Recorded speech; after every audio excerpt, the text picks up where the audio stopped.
On behalf of the General Assembly, I have the honor to welcome to the United Nations His Excellency Joseph R. Biden, Jr., President of the United States of America, and to invite him to address the Assembly. Mr. President, Mr. Secretary General, my fellow delegates, to all those who dedicate themselves to this noble mission of this institution, it's my honor to speak to you for the first time as President of the United States. We meet this year in a moment of intermingled with great pain and extraordinary possibility. We've lost so much to this devastating pandemic that continues to claim lives around the world and impact so much on our existence. We're mourning more than 4.5 million people, people of every nation, from every background. Each death is an individual heartbreak, but our shared grief is a poignant reminder that our collective future will hinge on our ability to recognize our common humanity and to act together. Ladies and gentlemen, this is the clear and urgent choice that we face here at the dawning of what must be a decisive decade for our world. A decade that will quite literally determine our futures. As a global community, we're challenged by urgent and looming crises, wherein lie enormous opportunities if we can summon the will and resolve to seize these opportunities. Will we work together to save lives, defeat COVID-19 everywhere, and take the necessary steps to prepare ourselves for the next pandemic, for there will be another one? Or will we fail to harness the tools at our disposal as the more virulent and dangerous variants take hold? Will we meet the threat of the challenging climate we're all feeling, already ravaging every part of our world with extreme weather? Or will we suffer the merciless march of ever-worsening droughts and floods, more intense fires and hurricanes, longer heat waves, and rising seas? Will we affirm and uphold the human dignity and human rights under which nations in common cause more than 7 decades ago formed this institution? Will we apply and strengthen the core tenets of the international system, including the UN Charter and the Universal Declaration of Human Rights, as we seek to shape the emergence of new technologies and deter new threats? Or will we allow those universal principles to be trampled and twisted in the pursuit of naked political power? In my view, how we answer these questions in this moment, whether we choose to fight for our shared future or not, will reverberate for generations yet to come. Simply put, we stand, in my view, at an inflection point in history. And I'm here today to share with you how the United States intends to work with partners and allies to answer these questions, and the commitment of my new administration to help lead the world toward a more peaceful, prosperous future for all people. Instead of continuing to fight the wars of the past, we are fixing our eyes on devoting our resources to the challenges that hold the keys to our collective future. Ending this pandemic, addressing the climate crisis, managing the shifts in global power dynamics, shaping the rules of the world on vital issues like trade, cyber, and emerging technologies, and facing the threat of terrorism as it stands today. We've ended 20 years of conflict in Afghanistan, and as we close this period of relentless war, we're opening a new era of relentless diplomacy, of using the power of our development aid to invest in new ways of lifting people up around the world, of renewing and defending democracy, of proving that no matter how challenging or how complex the problems we're going to face, government by and for the people is still the best way to deliver for all of our people.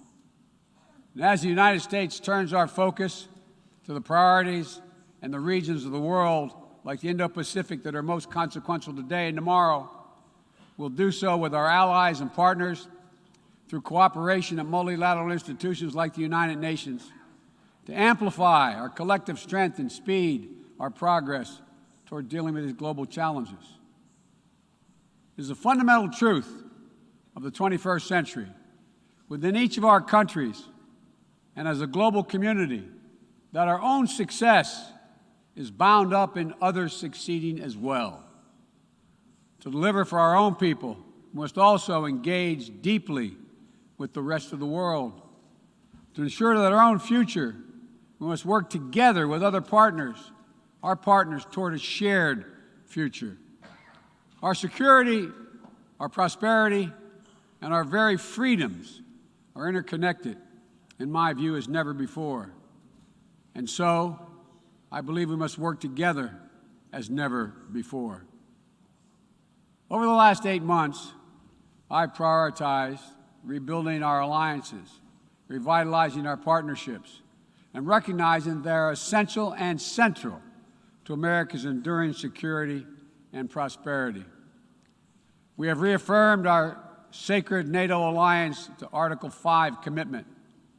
We're working with our allies toward a new strategic concept that will help our alliance better take on evolving threats of today and tomorrow.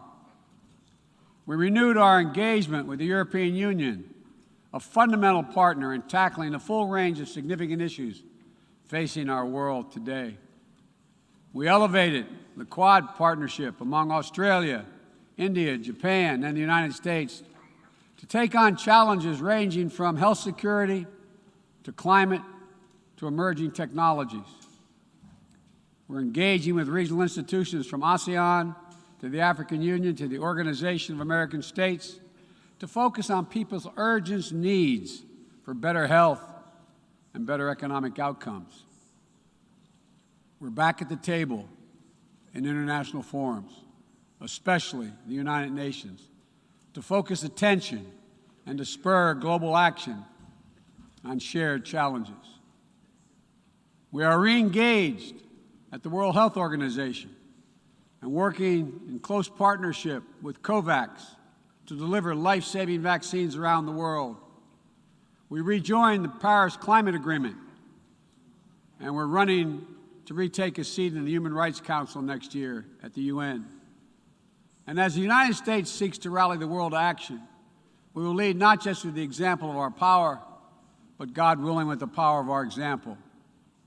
Make no mistake, the United States will continue to defend ourselves, our allies, and our interests against attack, including terrorist threats, as we prepare to use force, if any is necessary. But to defend our vital U.S. national interest, including against ongoing and imminent threats. But the mission must be clear and achievable, undertaken with informed consent of the American people, and whenever possible, in partnership with our allies. U.S. military power must be our tool of last resort, not our first. And it should not be used as an answer to every problem we see around the world. Indeed, today, many of our greatest concerns cannot be solved or even addressed through the force of arms. Bombs and bullets cannot defend against COVID-19 or its future variants. To fight this pandemic, we need a collective act of science and political will. We need to act now to get shots in arms as fast as possible and expand access to oxygen, tests, treatments to save lives around the world. And for the future, we need to create a new mechanism to finance global health security that builds on our existing development assistance and global health and a global health threat council that is armed with the tools we need to monitor and identify emerging pandemics so that we can take immediate action. Already, the United States has put more than $15 billion toward the global COVID response. We've shipped more than 160 million doses of COVID-19 vaccine to other countries. This includes 130 million doses from our own supply and the first tranches of 500 million doses of Pfizer vaccine we purchased to donate through COVAX. Planes carrying vaccines from the United States have already landed in 100 countries, bringing people all over the world a little dose of hope, as one American nurse termed it to me. A dose of hope direct from the American people, and importantly, no strings attached. And tomorrow, at the U.S.-hosted Global COVID-19 Summit, I'll be announcing additional commitments as we seek to advance the fight against COVID-19 and hold ourselves accountable around specific targets on 3 key challenges: saving lives now, vaccinating the world, and building back better. This year has also brought widespread death and devastation from the borderless climate crisis. The extreme weather events that we have seen in every part of the world, and you all know it and feel it, represent what the Secretary General has rightly called Code Red for humanity. And the scientists and experts are telling us that we're fast approaching a point of no return in a literal sense. To keep within our reach the vital goal of limiting global warming to 1.5 degrees Celsius, every nation needs to bring their highest possible ambitions to the table when we meet in Glasgow for COP26. And then to have to keep raising our collective ambition over time. In April, I announced the United States' ambitious new goal under the Paris Agreement to reduce greenhouse gas emissions from the United States by 50 to 52% below 2005 levels by 2030, as we work toward achieving a clean energy economy with net zero emissions by 2050. And my administration is working closely with our Congress to make critical investments in green infrastructure and electric vehicles that will help us lock in progress at home toward our climate goals. And the best part is, making these ambitious investments isn't just good climate policy, it's a chance for each of our countries to invest in ourselves and our own future. It's an enormous opportunity to create good-paying jobs for workers in each of our countries and to spur long-term economic growth that will improve the quality of life for all of our people.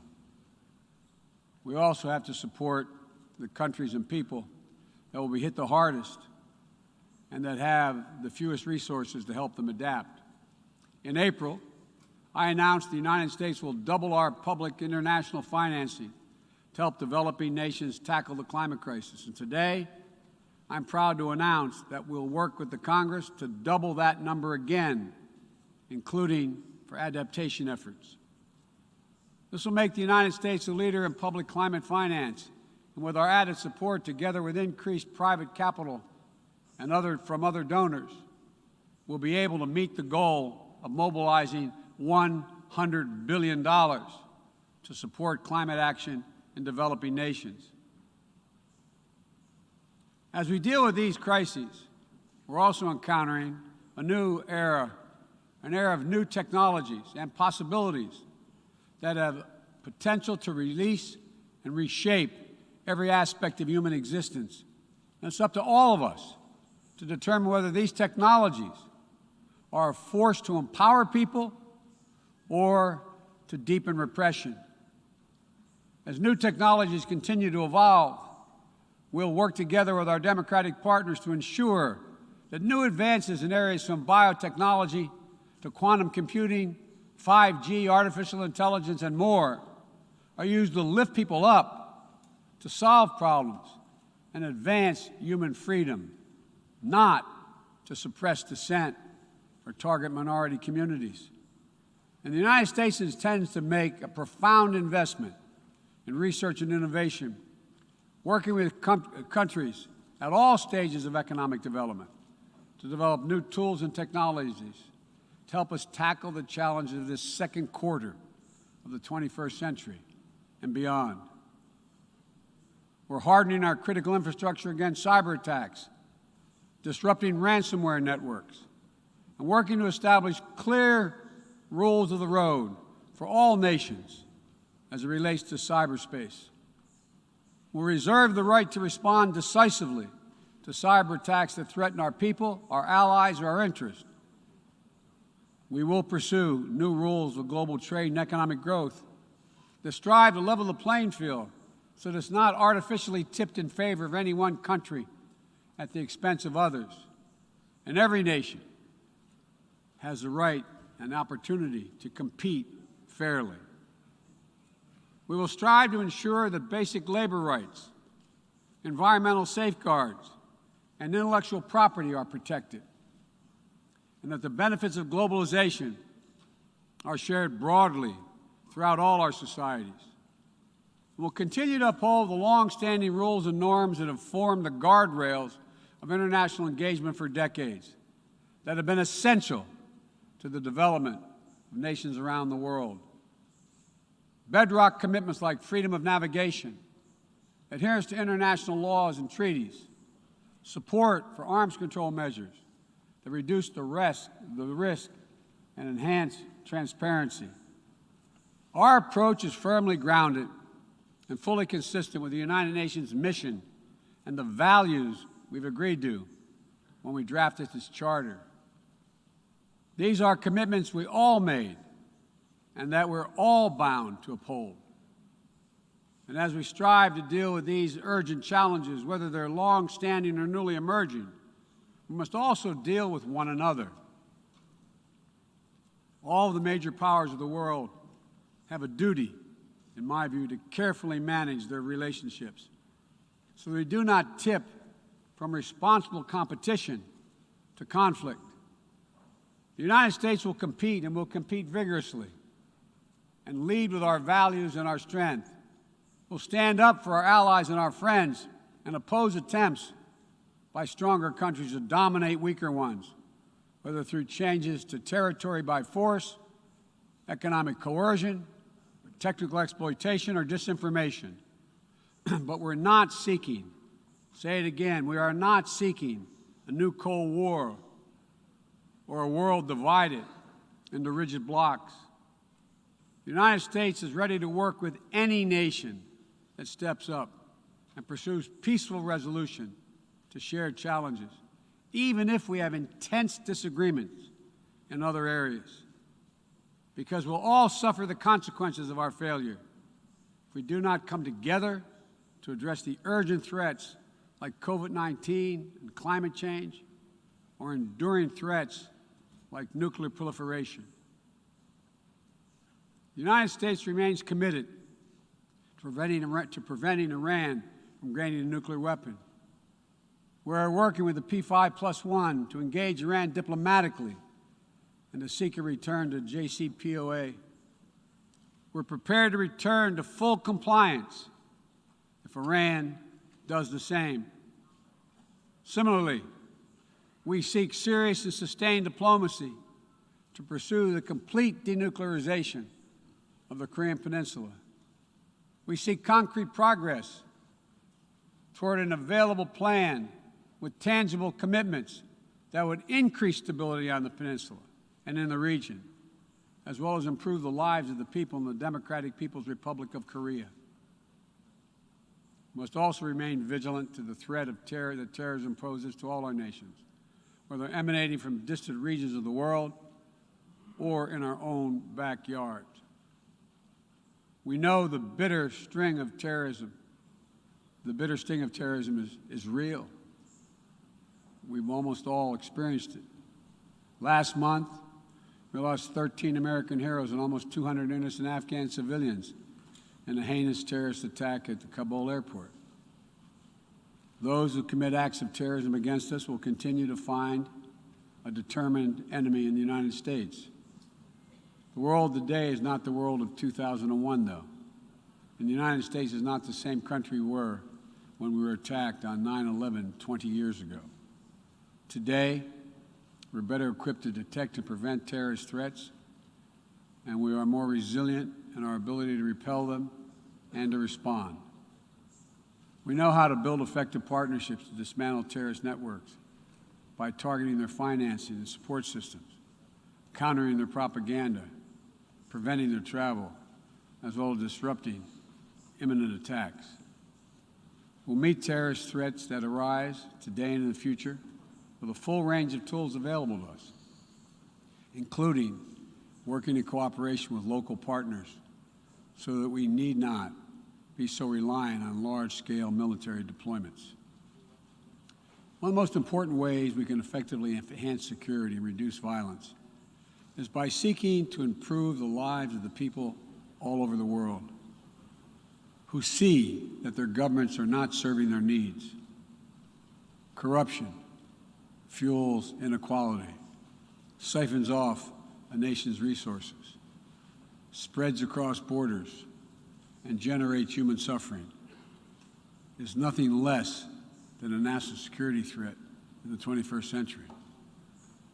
Around the world, we're increasingly seeing citizens demonstrate their discontent, seeing the wealthy and well-connected grow richer and richer, taking payoffs and bribes, operating above the law, while the vast majority of the people struggle to find a job or put food on the table, or to get their businesses off the ground, or simply send their children to school. People have taken to the streets in every region to demand that their governments address people's basic needs, give everyone a fair shot to succeed, and protect their God-given rights. And in that chorus of voices across languages and continents, we hear a common cry, a cry for dignity, simple dignity. As leaders, it's our duty to answer that call, not to silence it. The United States is committed to using our resources and our international platform to support these voices, listen to them, partner with them to find ways to respond that advance human dignity around the world. For example, there's an enormous need for infrastructure in developing countries. But infrastructure that is low quality or that feeds corruption or exacerbates environmental degradation may only end up contributing to greater challenges for countries over time. Done the right way, however, with transparent, sustainable investment in projects that respond to the country's needs and engage their local workers to maintain high labor and environmental standards, infrastructure can be a strong foundation that allows societies in low and middle-income countries to grow and to prosper. That's the idea behind the Build Back Better world. And together with the private sector and our G7 partners, we aim to mobilize hundreds of billions of dollars in infrastructure investment. We will also continue to be the world's largest contributor to humanitarian assistance, bringing food, water, shelter, emergency health care, and other vital life-saving aid to millions of people in need. When the earthquake strikes, the typhoon rages, or disaster anywhere in the world, the United States shows up. We'll be ready to help. And at a time when nearly 1 in 3 people globally do not have access to adequate food just last year, the United States is committing to rallying our partners to address immediate malnutrition and to ensure that we can sustainably feed the world for the decades to come. To that end, the United States is making a $10 billion commitment to end hunger and invest in food systems at home and abroad. Since 2000, the United States government has provided more than $140 billion to advance health and strengthen health systems, and we will continue our leadership to drive these vital investments to make people's lives better every single day. Just give them a little breathing room. And as we strive to make lives better, we must work with renewed purpose to end the conflicts that are driving so much pain and hurt around the world. We must redouble our diplomacy and commit to political negotiations, not violence, as a tool of first resort, to manage tensions around the world, must seek a future of greater peace and security for all people of the Middle East. The commitment of the United States to Israel's security is without question, and our support for an independent Jewish state is unequivocal. But I continue to believe that a two-state solution is the best way to ensure Israel's future as a Jewish democratic state, living in peace alongside a viable, sovereign, and democratic Palestinian state. We're a long way from that goal at this moment, but we must never allow ourselves to give up on the possibility of progress. We cannot give up on solving raging civil conflicts, including in Ethiopia and Yemen, where fighting between warring parties is driving famine, horrific violence, human rights violations against civilians, including the unconscionable use of rape as a weapon of war. We'll continue to work with the international community to press for peace and bring an end to this suffering. As we pursue diplomacy across the board, the United States will champion the democratic values that go to the very heart of who we are as a nation and a people: freedom, equality, opportunity, and a belief in the universal rights of all people. It's stamped into our DNA as a nation, and critically, it's stamped into the DNA of this institution, the United States. We sometimes forget, I quote the opening words of the Universal Declaration of Human Rights, quote, "The equal and inalienable rights of all members of the human family is the foundation of freedom, justice, and peace in the world." The founding ethos of the United Nations places the rights of individuals at the center of our system. And that clarity and vision must not be ignored or misinterpreted. The United States will do our part, but will be more successful and more impactful if all of our nations are working toward the full mission to which we are called. That's why more than 100 nations united again around a shared statement, and the Security Council adopted a resolution outlining how we'll support the people of Afghanistan moving forward, laying out the expectations to which we'll hold the Taliban when it comes to respecting universal human rights. We all must advocate for women, the rights of women and girls to use their full talents, to contribute economically, politically, and socially, and pursue their dreams free of violence and intimidation. From Central America to the Middle East to Africa to Afghanistan, wherever it appears in the world. We all must call out and condemn the targeting and oppression of racial, ethnic, and religious minorities whether it occurs in Xinjiang or northern Ethiopia or anywhere in the world. We all must defend the rights of LGBTQI individuals so they can live and love openly without fear, whether it's Chechnya or Cameroon or anywhere. As we steer our nations toward this inflection point and work to meet today's fast-moving, cross-cutting challenges, let me be clear. I am not agnostic about the future we want for the world. The future will belong to those who embrace human dignity, not trample it. The future will belong to those who unleash the potential of their people, not those who stifle it. The future will belong to those who give their people the ability to breathe free, not those who seek to suffocate their people with an iron hand. Authoritarianism, the authoritarianism of the world, may seek to proclaim the end of the age of democracy, but they're wrong. The truth is, the democratic world is everywhere. It lives in the anti-corruption activists, the human rights defenders, the journalists, the peace protesters.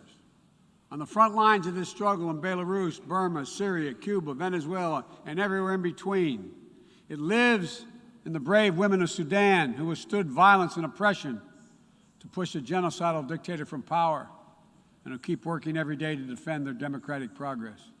It lives in the proud Moldovans who helped deliver a landslide victory for the forces of democracy with a mandate to fight graft, to build a more inclusive economy. It lives in the young people of Zambia who harnessed the power of their vote for the first time, turning out in record numbers to denounce corruption and chart a new path for their country.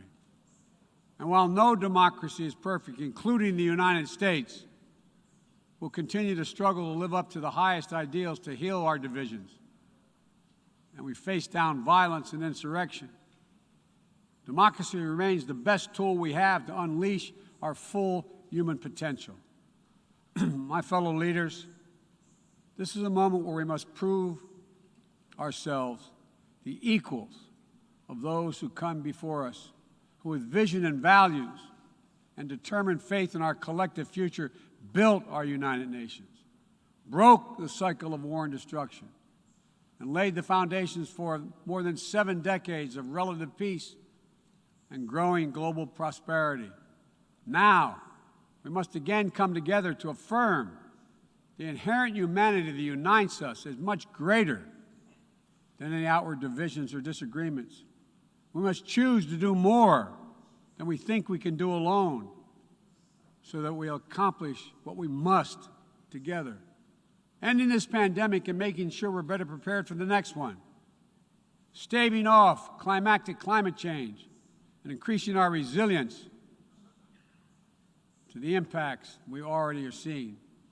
Ensuring a future where technologies are a vital tool to solving human challenges and empowering human potential, not a source of greater strife and repression. These are the challenges that we will determine what the world looks like for our children and our grandchildren and what they'll inherit. We can only meet them by looking to the future. I stand here today for the first time in 20 years with the United States not at war. We've turned the page.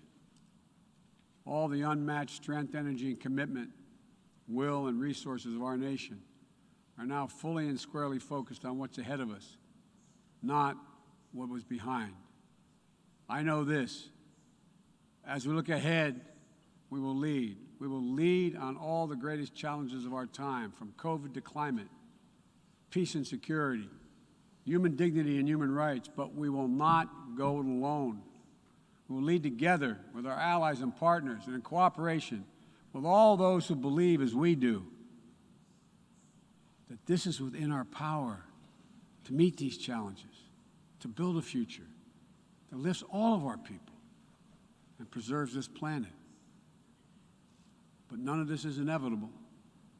It's a choice. And I can tell you where America stands. We will choose to build a better future. We, you and I, we have the will and capacity to make it better. Ladies and gentlemen, we cannot afford to waste any more time. Let's get to work. Let's make our better future now.